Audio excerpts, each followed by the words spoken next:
Ça y est, c'est le week-end et c'est ici au départ des Calanques de Cassis que je vous propose de découvrir le plus new-yorkais des cocktails.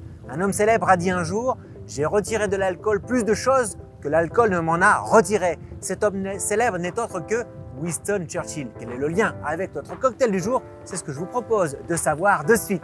Découvrons ensemble l'histoire et les secrets de ce grand cocktail classique intemporel, j'ai nommé le Manhattan. Pour réaliser le Manhattan, il vous faut un whisky à base de seigle, c'est-à-dire un rye whisky ou whisky, du vermouth rouge, de l'angostura bitter et 2 cerises à l'eau de vie. Comme pour de nombreux cocktails classiques, les légendes sont nombreuses. Une tradition populaire prétend que le Manhattan a été créé au Manhattan Club de New York en 1874 lors d'un banquet donné par Jenny Jerome en l'honneur de Samuel John Stillwell, candidat à l'élection présidentielle. Jenny Jerome. Ce nom ne vous dit rien? Cette femme, qui pourrait être à l'origine de l'un des plus grands cocktails classiques, n'est autre que la mère de Winston Churchill.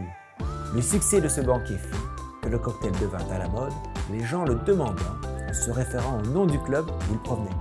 Je voudrais le cocktail du Manhattan.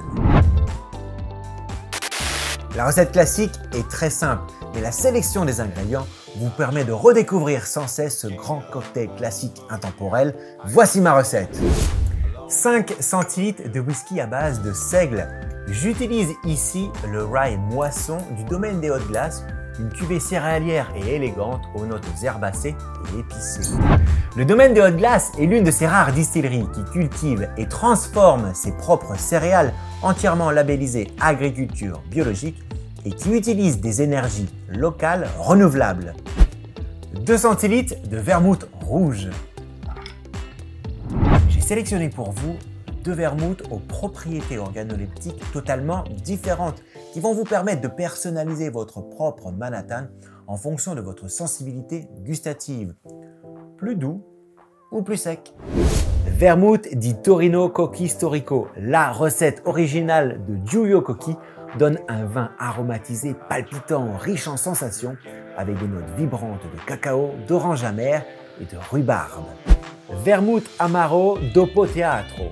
Il porte le nom de la tradition piémontaise de boire une petite tasse de vermouth frais avec du zeste de citron le soir. La double infusion de quinquina confère de l'amertume et l'ajout de Barolo Chinato au vin de base apporte de la complexité aromatique. En clair, en bouche il est plus sec et plus amer. 2 gouttes ou 2 traits d'angostura. Pour ceux qui ne connaissent pas cet ingrédient, c'est un concentré d'essence à base de rhum, de gentiane, d'écorce et d'aromates. C'est très amer. En dépit de la simplicité de ces ingrédients, le Manhattan n'en demeure pas moins un cocktail difficile à préparer. Toute la complexité de la recette réside dans le mélange à la cuillère des ingrédients et du contrôle de la dilution des glaçons. Il se réalise au verre à mélange avec beaucoup de glaçons, ça vous le savez. Et on n'oublie pas de retirer ce qu'on appelle la glace perdue. Je compte sur vous. Pour aller encore plus vite, vous pouvez bien évidemment le préparer à l'avance et le garder au congélateur, tout comme votre verre, car le Manhattan se sert dans un verre à martini bien froid et moi je préfère utiliser cette forme de verre que je trouve très élégante et je n'oublie pas d'ajouter en décoration 2 cerises à l'eau d'olive. Une recette de cocktail avec le vermouth di Torino, on obtient un cocktail sec mais doux. Sec donc en phase avec l'ADN de cette recette, mais avec en plus beaucoup de gourmandise, mais pas plus de sucre, car cette gourmandise est équilibrée par la fraîcheur des agrumes et de la rhubarbe. Avec le vermouth Amaro, il est encore plus complexe, la sensation en bouche est totalement différente, il est plus sec, plus droit et plus amer.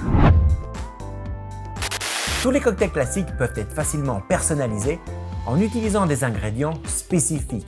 Si vous utilisez des ingrédients communs, votre cocktail le sera. Par contre, si vous utilisez des ingrédients de qualité supérieure, des produits artisanaux, des craft spirits qui ont une identité forte et qui valorisent un savoir-faire d'exception, alors vous sublimez encore un peu plus ces cocktails classiques intemporels.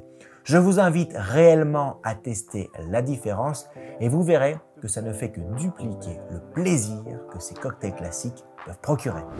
Ça y est, cette vidéo se termine. Merci de l'avoir suivi. Comme d'habitude, n'hésitez pas à partager vos photos sur Instagram avec le hashtag Cocktail-Lisbois, un classique, c'est noté juste ici en bas de votre écran. Nous adorons découvrir vos réalisations. La semaine prochaine, puisque vous avez été nombreux à me le demander, je partagerai avec vous mes astuces pour sublimer un cocktail à base de gin. En attendant de vous retrouver vendredi prochain, je vous dis bon apéro, portez-vous bien, buvez avec modération car l'abus d'alcool est dangereux pour la santé et surtout, amusez-vous car ça c'est essentiel au bonheur.